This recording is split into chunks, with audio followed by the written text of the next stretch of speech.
meeting order at 9:31. Okay. Hoffendorfer is absent with notice. Jackson? Here. Lubes? Here. Joliet? Here. Nelson is absent with notice. Gershenson? Here. Madam Chair, you have a quorum. Very good. So let's stand for the pledge. I pledge allegiance to the flag of the United States of America and to the republic for which it stands, one nation, under God, indivisible, with liberty and justice for all. And now we need to get a motion to approve the minutes of October 19th, 2021. Motion by Jackson, support by Lubes. Are there any changes or corrections to those minutes? No. Okay, so do we prompt the vote, or yep, so let's prompt the vote to accept the minutes of October 19th.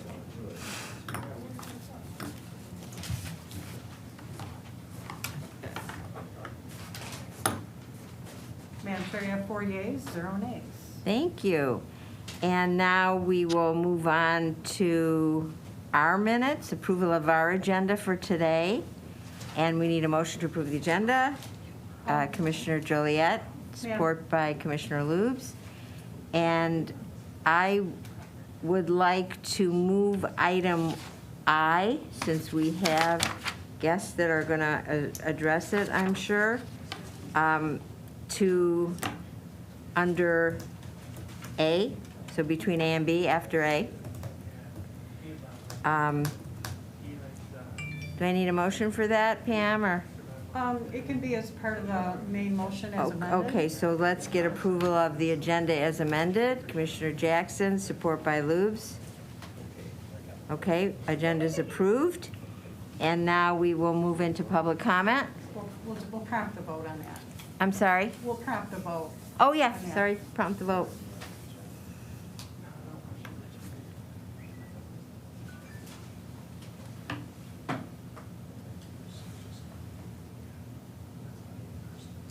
Madam Chair, you have 4 yeas, 0 nays. Motion passes, so agenda is approved.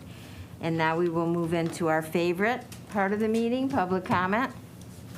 Anybody here for public comment? Public comment or to testify on the resolution? Well, the resolution has been moved up. It's on the agenda. It'll be B Okay. after Jim Ryan.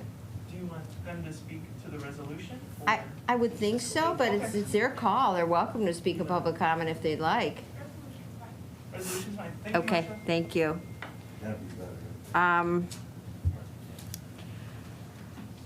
Okay, so there's no one here for public comment, so I'm going to close public comment and move on to communications. Are there any communications? Seeing none, we will close communications, and let's look at the consent agenda, of which there isn't anything on it. So do I need a motion to approve? Nothing? No, we No. have to move on. Okay. Very good. Let's move on to the regular agenda, and we are delighted for the first time in a year and a half to welcome Jim Ryan. It's great to see all of you. And here I thought I was the favorite part of the all this time. Welcome, Jim. Thank you. It's nice to be back to see you all. I know there's been some requests about certain subjects to get updated on.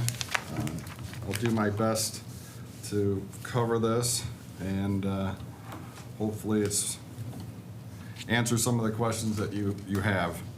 First of all, I don't know who made these requests, so detailed update on PACE bills and legislature. I don't know who that came from, but It came from Commissioner Nelson. Commissioner Nelson, okay.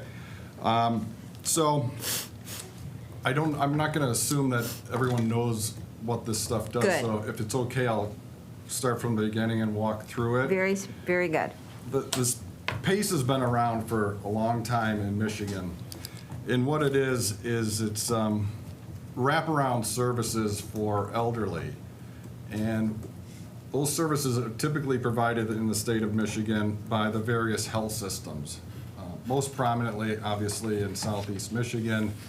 All the areas in southeast Michigan are covered by these health systems, and these services go to in-home care to mostly elderly folks.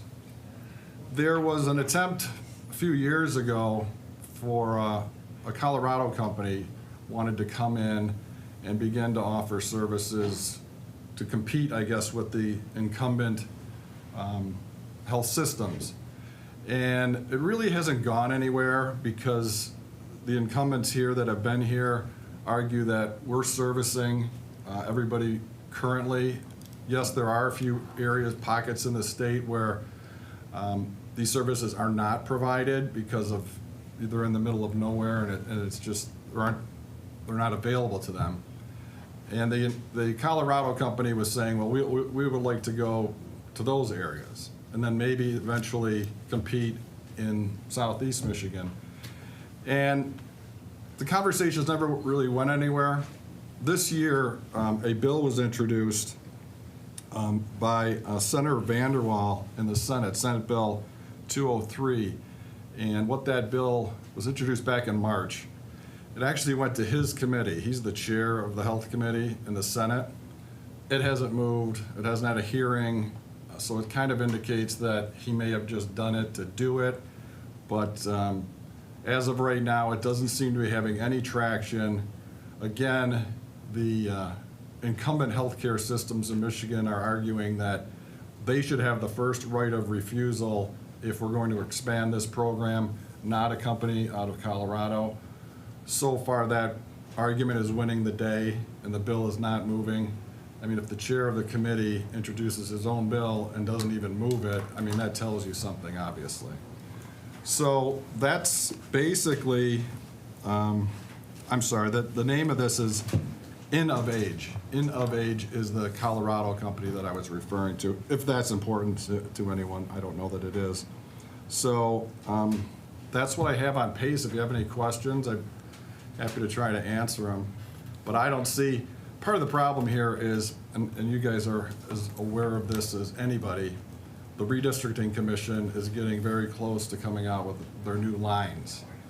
And what we're witnessing here in the legislature is a total slowdown of what's happening.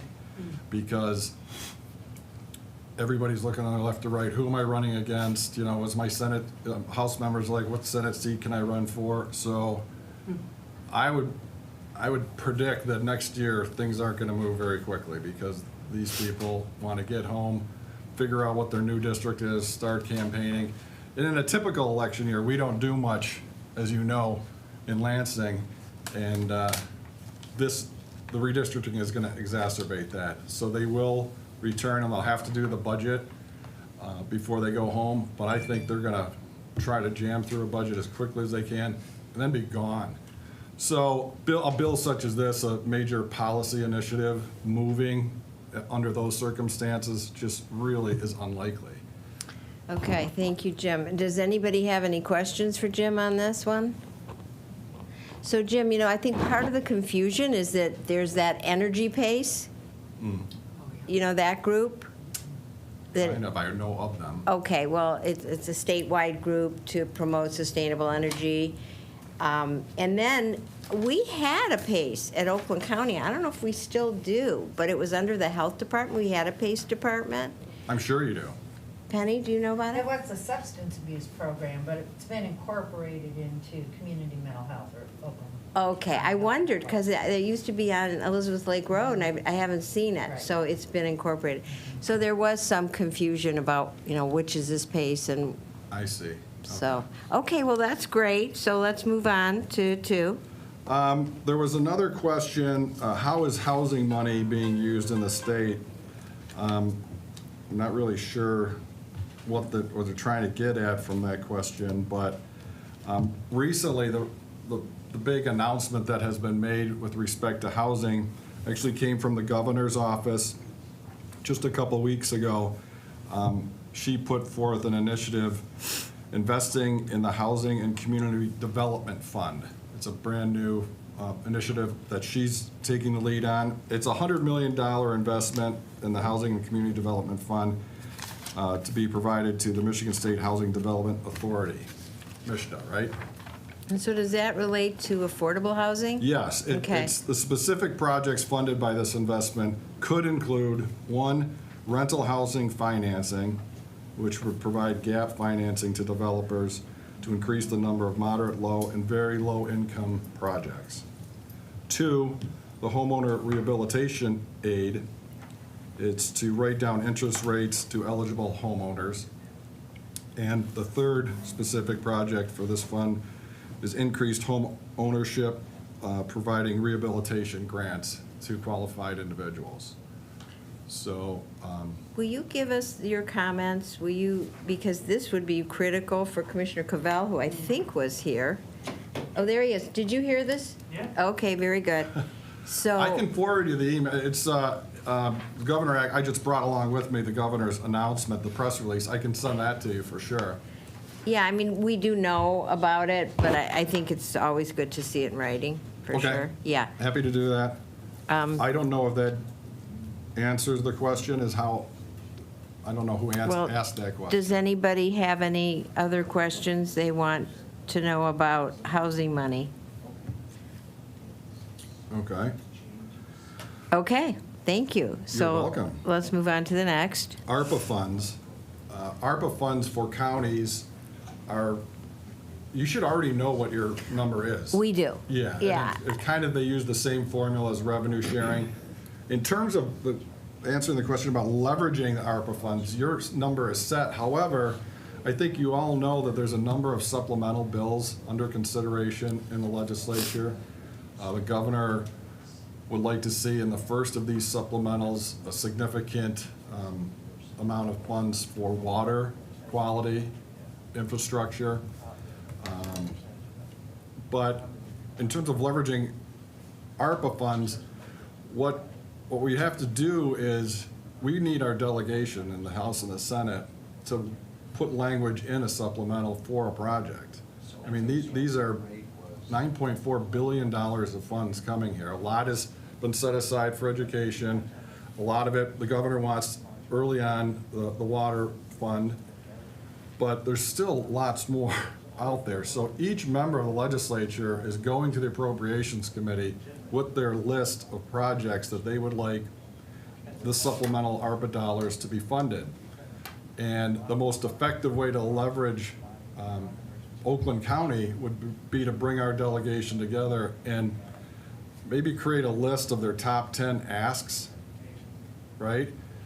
9.4 is a lot of money to have to play with. And I know the legislature is struggling. It's going to be a battle between the Republican legislature and a Democratic administration. But at the end of the day, the pressure continues to mount to spend these funds. They're sitting there. And a lot of states are moving them already. We are still, tinkering. Well, and Jim, we're aware, we are working actively to spend our 250, and I don't think we're going to have any trouble. Sure. But a lot of us are holding back a little bit because we don't want to duplicate what the state is doing. So we just kind of want to work in tandem with you on that. Mm-hmm. But we've pretty much allocated 250 just on paper on many of the topics that are most interesting to the commissioners. So it's just staying in touch with you and then finding out how we can best use those funds for projects we're interested in too. Commissioner Juliet? You talk about the supplementals and the water quality and things like that, and there's some hesitation at the county to do that because we don't want a duplication for the federal infrastructure bill that's coming down. Do you see any solution or timing, or do you see overlap with the two bills, or from the infrastructure bill and from what the state for infrastructure? I see what you're saying, what the problem is. That is a problem, because with this amount of money, this extremely high amount of money, we literally don't have the workers or the heavy equipment to work a season to spend all that money. They're just not here, right? I mean, you can have $5 billion set Right. down to do I-75, but there's so much there that you're gonna have to schedule it out, you know, put it in a 5-year plan or whatever as one-time dollars. But yeah, it's which do you do first, you know? That's a tough question to answer, and that is a problem, because I don't know what the solution is. I don't know that anybody does, but I know MDOT can only plan for what they have in their budget, knowing that they're gonna get some more at some point, right, from the feds and the Arpa funds. So Do they're you- going ahead with their normal 5-year plan. Do you have any indication of when the feds' money is coming down? No? No. All right, so it sounds like we should maybe seize the moment if there's projects at the county just for planning purposes, and then the feds would, yeah, for more planning. Okay, all right, thank you. You're welcome. Anybody else have any questions on the ARPA funding?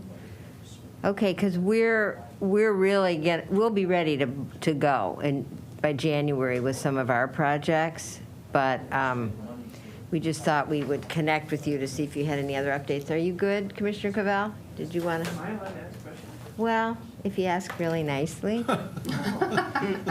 Yeah, thanks. I appreciate y'all letting me do this. Hi. Hi. I'm Charlie. I represent the 18th District. Where is that? Ferndale, Hazel Park, Huntington Woods. Oak I'm Park. Jim. Hey, Jim. Yeah, so one of the big questions is we're thinking about how to allocate this money in buckets just to start the planning process, right? We've all been working in work groups for months. We've all been trying to figure out what the state or federal government's going to do. And so we've kind of been doing this, well, we'll wait for you, and everyone else has kind of been saying, well, we'll wait for you. I mean, is it recommended, or why would it be a good or bad idea to put some money in buckets just to then know this is a first tranche of money we're going to play with? Good, bad idea? What do you hear in Lansing? What do you think? What are other people doing? Some are just going ahead. Yeah, they're all different. I mean, there's 800 or so cities in Michigan Sure. and townships and villages.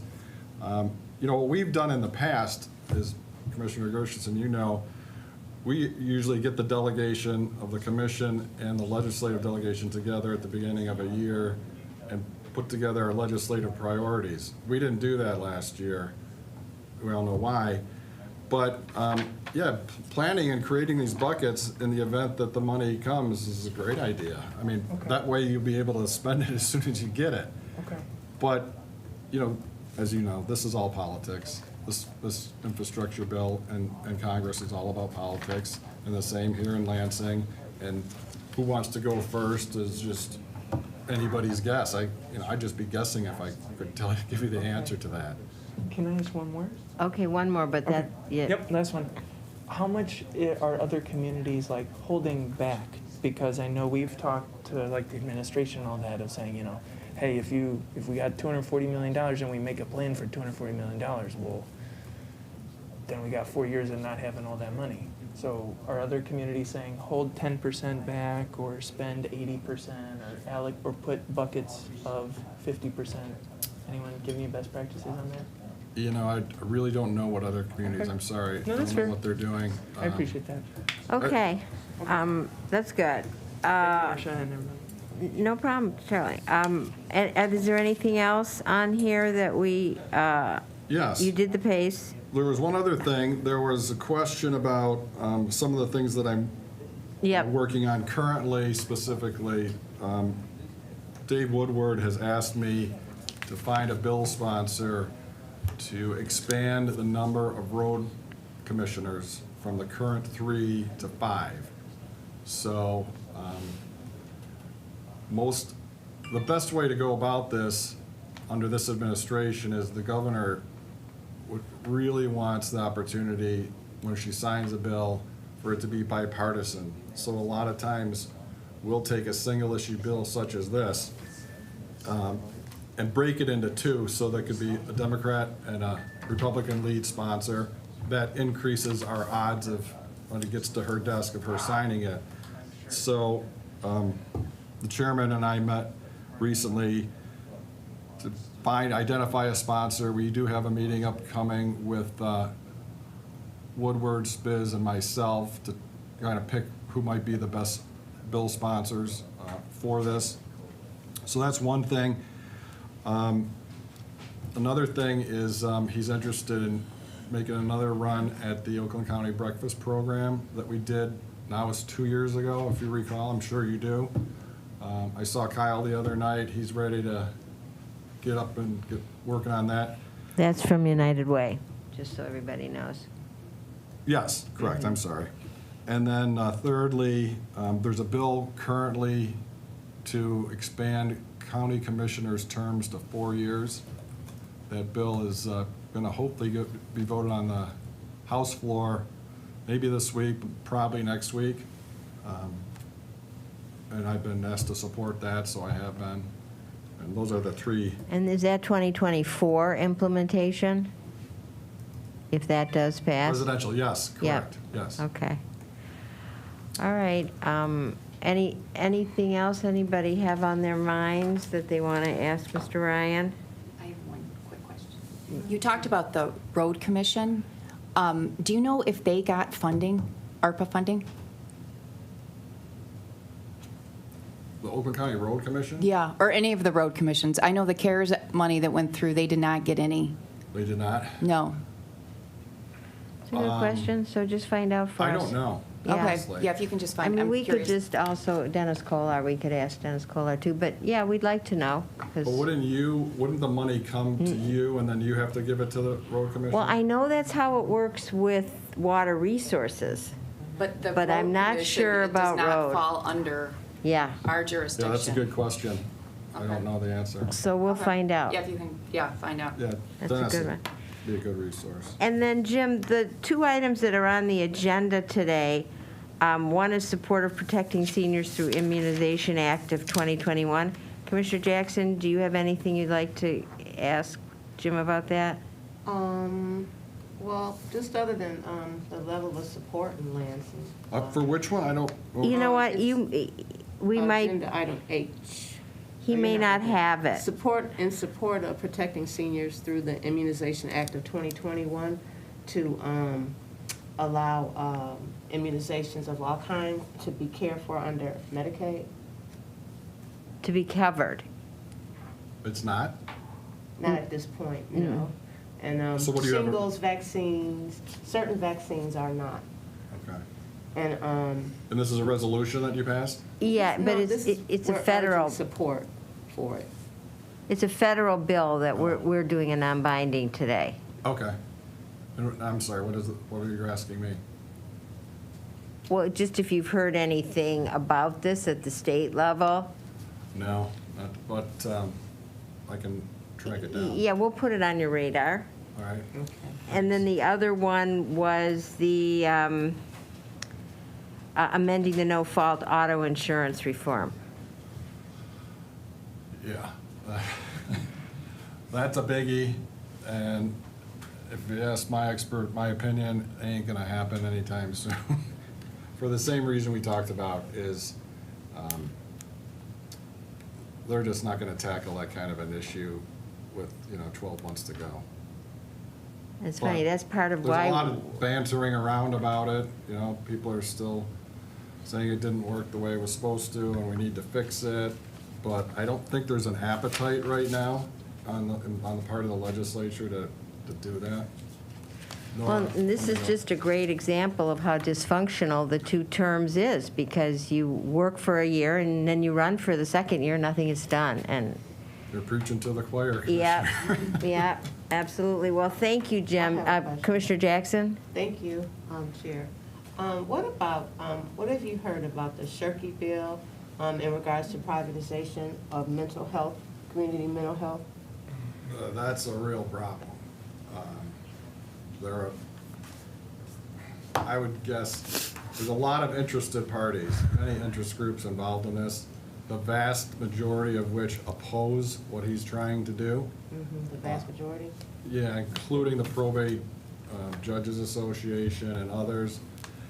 He doesn't have much support, and he just recently tried to tie bar that to a lot of the supplemental, which is really gonna be a problem if that occurs. Has the commission taken a position on that formally? We We're in have the process. an agenda a resolution today.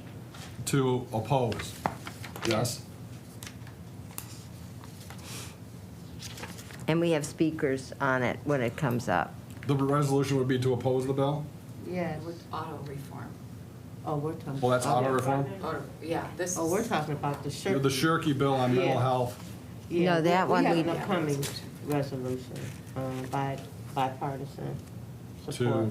Opposed, Yeah, okay. yeah. Our community mental health, people are vehemently against it. Yeah. All of them are, yes.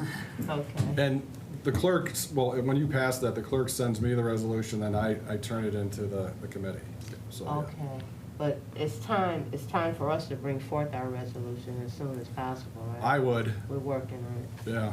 Second question. It's a mess, and like you Mhm. said, most of the county health associations are adamantly opposed to it. Second question, as you gave us the dollars for the Housing Community Development Fund, what specifically do you know about education? I know they got their share of the dollars. Do you know how much? Because, we got a lot of stuff looking Yeah. at kids and trying to figure out, how we can leverage their dollars and our dollars as well. I think, my memory serves me, I think that was the original ARPA fund that they included in the budget agreement. I think it was 4.1 billion with a B. It's a huge amount of Okay. money. So we really need to get together with our open schools or whoever. Absolutely. We're sitting on a And ton see of money. see what they're doing and what we can do. And I recently found out, Janet, that Rudy Hobbs and Calandra Yes, are meeting with the school regularly. yes. So if there's something you want to put on their agenda, just reach out to one of them. Okay, thanks. Thanks. All right, Jim? It's nice to see all of you. Any other questions for Jim? Thank you so much. Thank you. Okay, so moving on, we are going to jump to the resolution urging state legislatures to amend the Michigan No-Fault Auto Insurance Reform Act to address a reimbursement cap for auto accident victims. And we have, Erica and Ira. who will introduce themselves. And Charlie, is this your resolution? We need a motion. Just come on right to the, We need a motion. can I get a motion? Commissioner Loeb, supported by Commissioner Joliet.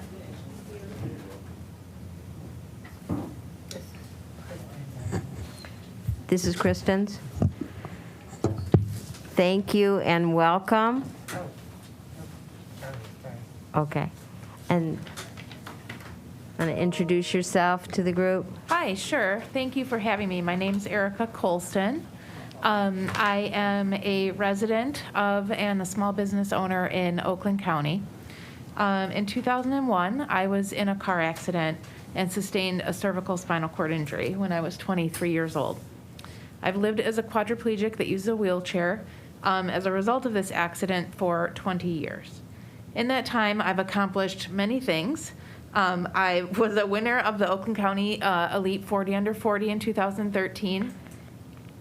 I own a therapy clinic that serves individuals with neurological and orthopedic injuries.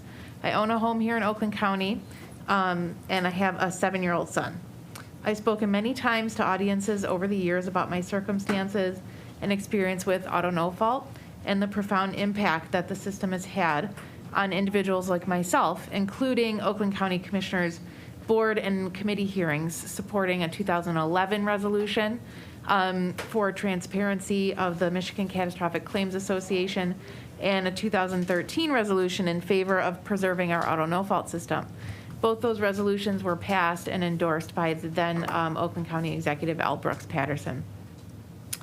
I'm passionate about advocating for Michigan's auto no-fault system because it saved my life and it saved my family from financial burden. I'm passionate about it because I've seen what those who do not have this unique benefit endure, And in other states, those individuals don't even have the benefit of living in a state with a network of specialized neurological providers like Michigan has.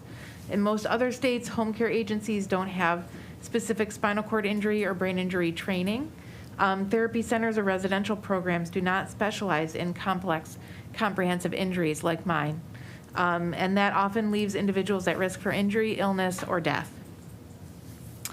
In 2019, the legislature hastily passed and Governor Whitmer signed Public Act 21, and the lives of survivors and our families were changed. Many of the legislators that voted in favor of Public Act 21 now say they regret doing so and were not given enough time to read the bill. They were told that individuals like myself that were injured before 2019 would not experience any changes. Before 2019, individuals like myself that were catastrophically injured in a motor vehicle accident received lifetime medical benefits.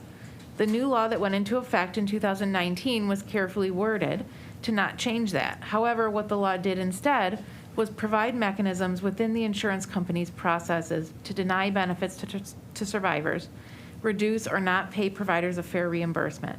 This has resulted in chaos and, quite honestly, the makings of a humanitarian crisis, as people with spinal cord injuries and brain injuries are being left without care, treatments, or transportation. Many of us are unfortunately ending up in nursing homes, emergency rooms, or on the streets. There are 4 main issues affecting survivors and providers as a result of Public Act 21. 1, there's this idea that individuals like myself that were injured before it passed in 2019 are grandfathered in, that we will not lose benefits because of this new law. 2, the unsustainable 45% cut that many businesses like transportation, attendant and nursing care, residential programs, and vocational therapy are experiencing and thus going out of business. 3, the utilization review process, which insurance companies are using with a broad stroke pen to deny current therapies and services to people that have previously had services.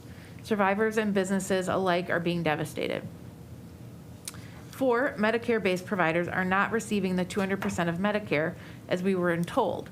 In fact, the law says up to 200%. And the providers I've spoken to, including my own business, are all experiencing reimbursements that are less than 200%. The Michigan Brain Injury Provider Council estimates that 750 survivors, at least, have lost benefits. Over 1,500 jobs have been lost, and over 46 companies have gone out of business. Keep in mind, this data is only being collected from July 2 of 2021, when this final phase of the law went into effect. This is not Oakland County specific, but as we all know, Oakland County has a very robust healthcare industry that has been built up over the last 20 years. Many of the therapy clinics, home care agencies, transportation companies being affected and going out of business are based here in Oakland County.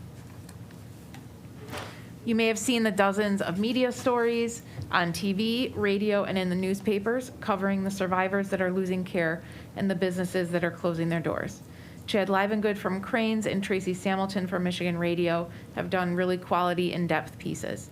Tracy Samilton's latest piece from yesterday reported that Spectrum Neuro Rehab in Grand Rapids is closing both of their neuroresidential group homes, resulting in 46 individuals with catastrophic neurological injuries being transferred to nursing homes.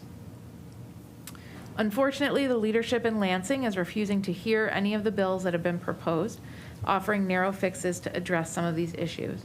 There have been some recent developments in the last week. Last week, 3 bipartisan bills were introduced in the House. House Bill 5498 specifies that decisions must be based on medically accepted standards and clarifies what those are.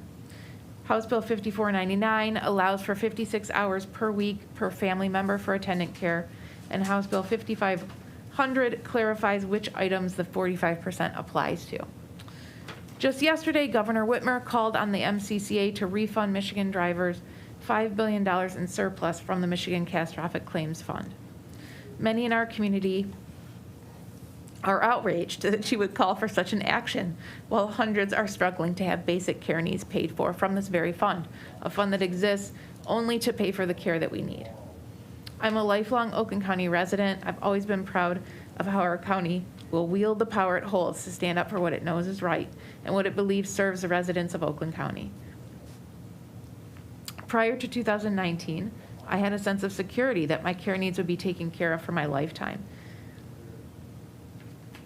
As an aging quadriplegic with a young son, the cost and burden of my care is now my biggest worry. I want to thank Commissioner Cavell for leading the charge in this effort, fight for the most vulnerable residents of Oakland County and the businesses that serve those individuals. I also want to thank all of you for allowing me to share in this effort, for considering the resolution. I hope you'll vote in favor of its passing and adoption, and I'm happy to answer any questions.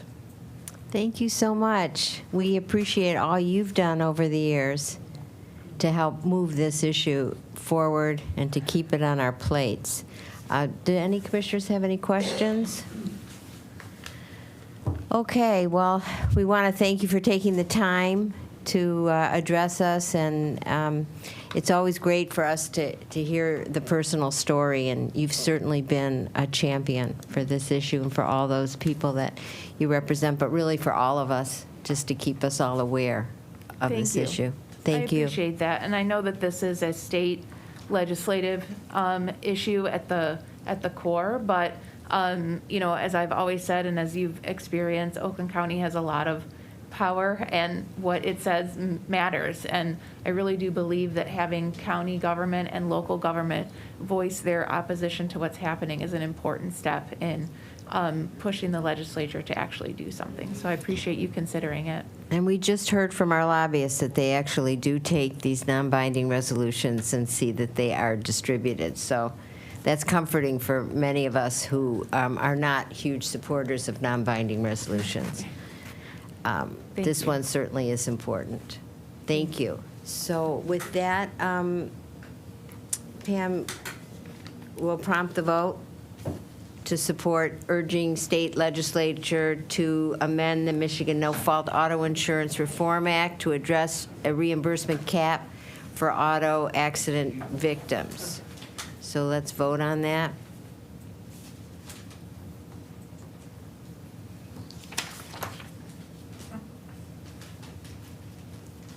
So I voted twice on the same. It keeps It counts. popping up. Madam Chair, you have 4 yeas, 0 nays. Great, motion passes. Thank you, everybody, and thank you both for joining us, and Commissioner Cavell and Commissioner Hoffman for getting off your tractor to come in and join us today. Yeah.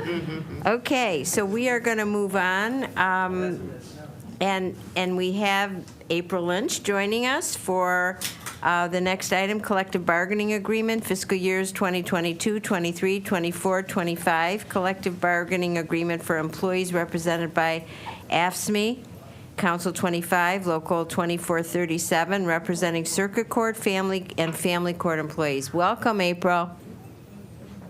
Good morning. Oh, can I get a motion? Commissioner Joliet, supported by Commissioner Loops. Thank you. All right, well, hello again. As you know, we are in the middle of union negotiations with all of our unions. AFSCME is the last one, the next one that has been ratified. Again, very similar to what you've seen before. However, in fiscal year 22, and for the life of their contract, they wanted to forgo the increase to the 457 and took a wage increase of 2% instead of 1.5. And again, that's kind of our goal, is to whatever, kind of work with each union to see what works best for their members. So that was their decision at that time. So you'll see very similar to the nurses, minus the difference in 22 with a 2, 2, 2, and a 1. Also, they had a couple of positions that needed to be relooked at and reclassified, and we worked with them on those. You'll see some changes there. They agreed to participate in the 5-year benefit plan that we presented to LAGO last week. So all of that will be in play as well. So they, just so we know, the AFSCME group here is part of Circuit Court. They're a lot of the probation officers in different positions over in Circuit Court and the Family Division. Thank you. Any commissioners have any questions for Ms. Lynch on this one? Seeing none, we'll prompt the vote.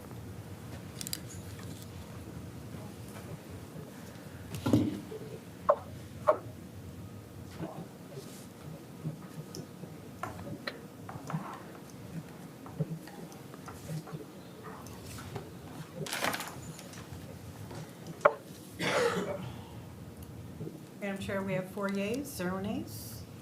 Motion passes. Thank you, Ms. Lynch, and we'll move on to the next one, which is collective bargaining agreement fiscal year 2022 to 24, supplement of collective bargaining agreement for supervisory and non-supervisory employees represented by the UAW Local 889 of the probate court. Can I get a motion? Commissioner Lubes, supported by Commissioner Jackson. Ms. Lynch? Yes, so the UAW, this is a supplement for the probate court, and again, in alignment with their master agreement. In this space, again, there was a couple salary adjustments that needed to be reviewed during the process. And again, just to get those pieces of checking and making sure that things that were happening within the department were memorialized within the contract. So you'll see the 410s and different pieces like that were all in alignment. Thank you. Any commissioners have any questions or concerns about this issue? Seeing none, can we prompt the vote?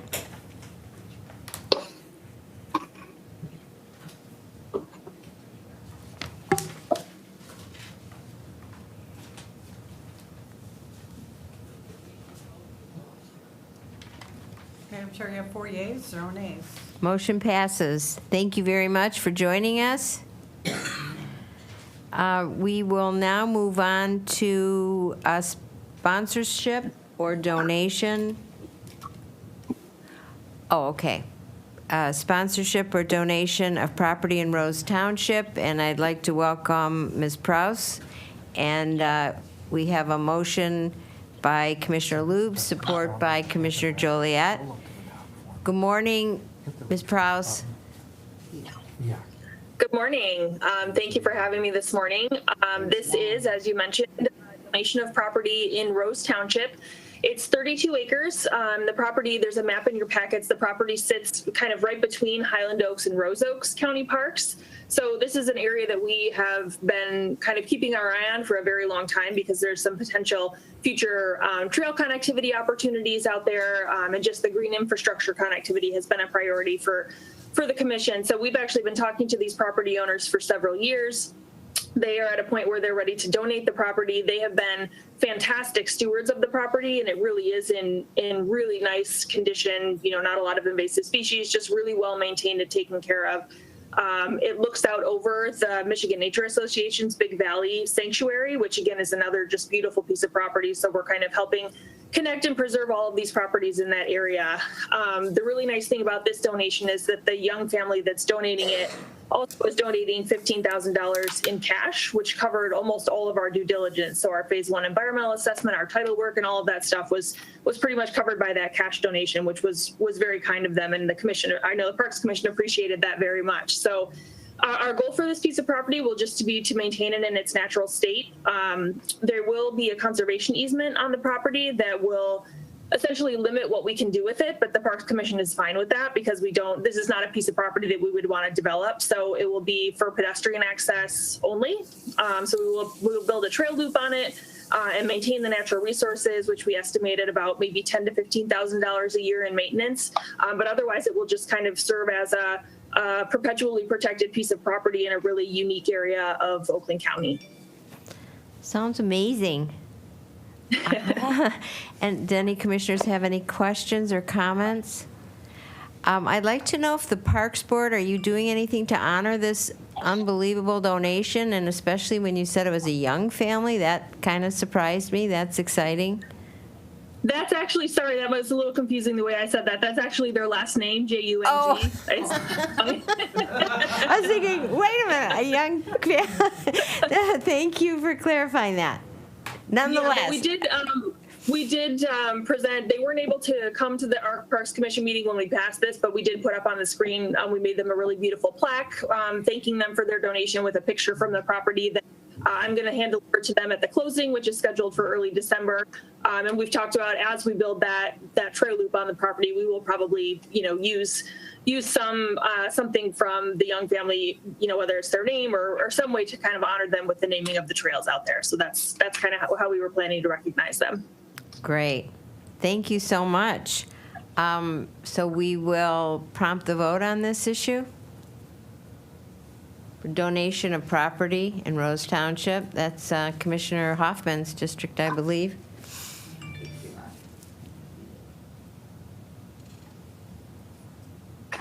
Madam Chair, you have 4 yeas, 0 nays. Motion passes. Thank you, Ms. Prowse. So let's move on to the next residential lease renewal with John and Carolyn Padina at Highland Oaks County Park. Motion by Commissioner Lube, support by Commissioner Joliet. Welcome, Mr. Castonia. Is that it, correct pronunciation? Yes, Castone, yes. Yes. Good morning, thanks for having me. I have 3 residential leases here in front of you. These all fall in line with the Parks Commission's residential lease policy. Over the years, when we have acquired property, there are residential properties, houses on them. So we evaluate these properties. If they are savable, then we turn them into residential leases. We're able to earn some income on that and also have additional eyes and ears on the park. If the facilities are not up to standard, then they are removed. We were at a high of 16 residential facilities through our park system over the years, and we are down to 6. So as they wear out, we don't want to put a lot of extra money into them. We will not renew the leases at those times. But these 3 are all in good shape. They do not have any major structural or mechanical issues. And we've got current tenants in them that have been excellent tenants for us. So we're looking to do an additional 5 years, which is our standard residential lease. There is an exit clause both for the tenant and us that can get out with no penalty. So they do have a 2% annual increase in the lease amounts. And I'm take any questions. This one is for Highland Oaks. It is a smaller 927 square foot house out at Highland, out on the corner. Thank you. Any questions from commissioners? Seeing none, let's prompt the vote.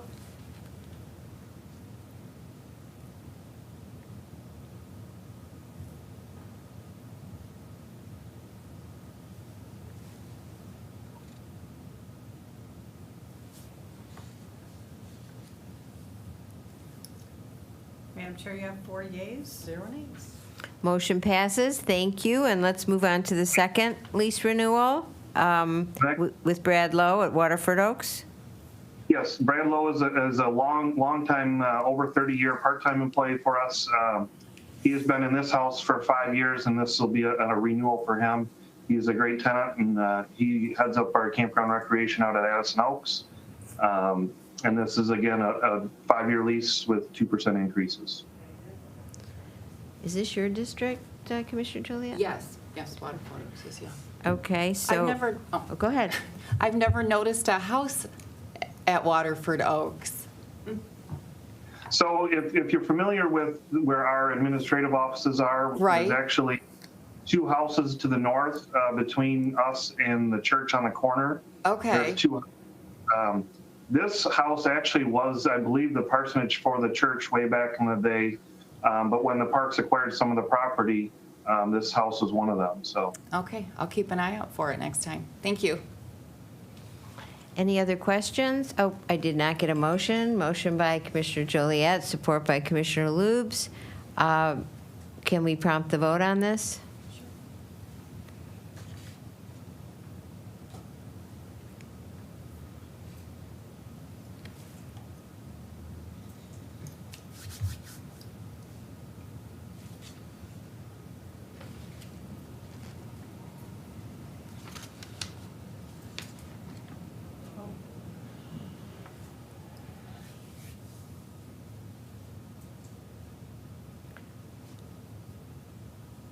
I didn't get Joliet, or Lube's on there.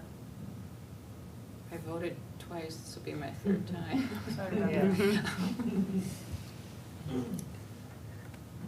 that. So are we voting, are we voting again, Pam? Yeah, I hit the button too fast. Okay. Commissioner Lube's in there. Just want to be sure Ms. London knows we're not voting 3 times on the Right. same issue. Madam Chair, you have 4 yeas, 0 nays. Thank you. Motion passes. And then let's go on to the third. Residential lease renewal with Chris Rowland, also at Waterford Oaks. Motion by Commissioner Joliet, support by Commissioner Jackson. Yes, this is actually next door, right to our administrative offices. This is a small 759 square foot house. Chris Rowland, she moved in there to take care of her mother, who was a retired parks employee, and that's kind of made this her home. So with the house being in good shape, we've continued this lease with her. But this is one of those houses that staff is evaluating, and at the time when she does vacate the house, this will be up for a discussion whether we continue to rent this or not, because it is such a small house. The land may be better used without a house on it. Thank you. Any comments from commissioners? Any questions? Okay, let's prompt the vote on lease renewal with Chris Rowland at Waterford Oaks County Park.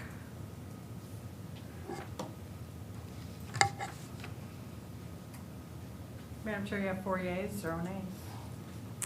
Thank you very much. Appreciate you coming. Okay, so then that takes us to item H, which is a resolution in support of protecting seniors through Immunization Act of 2021. Can I get a motion? Commissioner Jackson, supported by Commissioner Lubes. Is there any discussion? Commissioner Jackson. Thank you.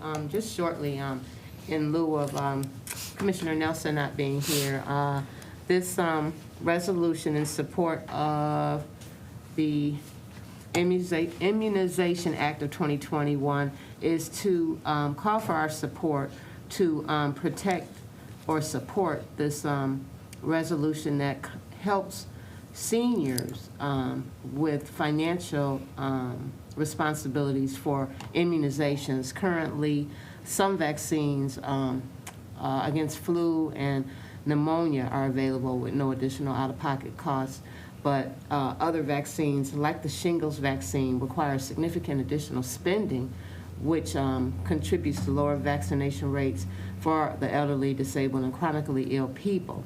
Prior to the pandemic, more than 50,000 adults in America died from vaccine-preventable diseases every year, and the U.S. spent more than $15 billion annually treating Medicare beneficiaries alone for these preventable diseases. So this resolution is just asking for support from our Board of Commissioners to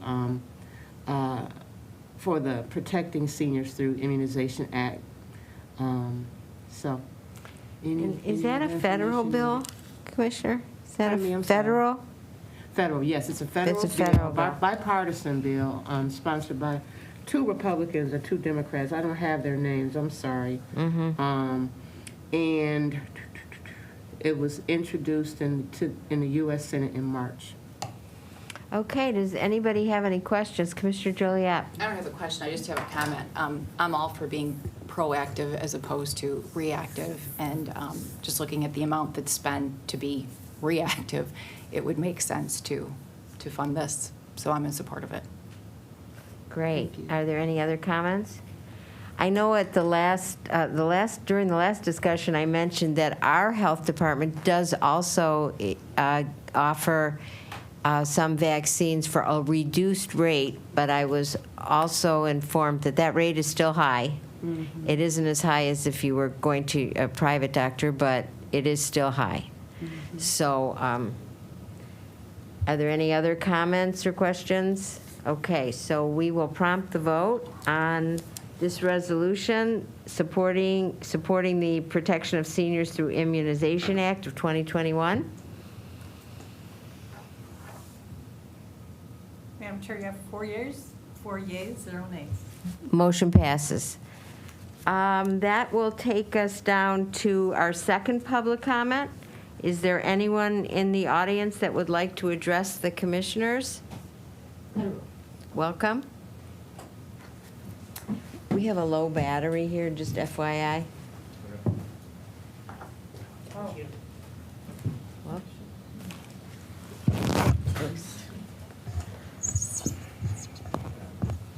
Good morning. Good morning, Commissioners. My name's Catherine Kennedy. I'm from Lake Orion. And today I'm going to talk about the Beaumont Spectrum Health issue. I actually have not seen anything requesting public comment on the matter. I know September 14th there was a presentation done by a Beaumont staff, Julie Freem, I believe her name was. But yet, I've not seen anything other than the statement in that presentation that says they're awaiting approval from the Federal Trade Commission and the Michigan Attorney General. No, there is no posting even on their website about where the participants can have some input. And I do know there is a pre-merger department in the Federal Trade Commission. So I believe all this needs to go through formal process to allow the citizens to have a say. I am extraordinarily concerned because this proposal, as presented, simply socializes our entire excellent medicine in Michigan and makes it more cost-effective with zero benefit to the citizens. The proposal actually creates a new nonprofit organization to be the administration of all Beaumont Health and all Spectrum Health. It doesn't do anything constructive for the health industry overall or for citizens. It does not help at all. The Spectrum Health that they're selling supposedly like an insurance, it's not really insurance. It's just they're the third largest provider-based healthcare system where you can go to their doctors, but outside of Michigan, you have zero coverage, as I understand it. It's even was trademarked as for Michigan by Michigan. I would tell you that globally, there's socialized medicine in every other country. Why is it that only America, we came up with the vaccines and the treatments for COVID? The reason is because we do not have socialized medicine, because we have innovation in this country that right now the radical left is trying to destroy with the policies that are being implemented. Healthcare is actually science, not political science. And I'm really concerned because so much of what's going on in our country right now is not actually based on fact. It's manipulated fact. Even the person who was the co-founder of Wikipedia stated he would never rely on anything in Wikipedia because it's been manipulated and it is easy to manipulate. So I'm really very concerned with a lot of the things that are going on in our society where they don't want us to remember that some of these medical procedures that were forced on the Jews in the Nazi time, we're kind of doing the same thing right now. So I'm really very worried that people's rights are being infringed on in so many ways, whether it's the masks, whether it's the vaccines, whether it's all these other manipulations of the fact that aren't really fact, in order to get more money out of us is really what it seems to me. It's all about the money. It has nothing to do about humanity. Excuse me. But I really am so worried. I'd like the board to take into actual proactive action to make sure this Beaumont Health, Spectrum Health merger of equals, like the Chrysler merger of equals had been phrased before, is prohibited and not destroying the healthcare systems that we have in the state of Michigan, which are some of the best in the country. The prior speaker, she mentioned about the good healthcare that we have for specialized neurology. I don't think that's the right word, but you know what I mean. Thank you. Please, thank you very much. Thank you for stop this. Bringing some information to us about this issue. Anybody else for public comment? Seeing none, we'll close public comment. Is there any other business any commissioner would like to bring forward? If not, I will adjourn this meeting at 10:30. Thanks, everybody. Thanks, Mom.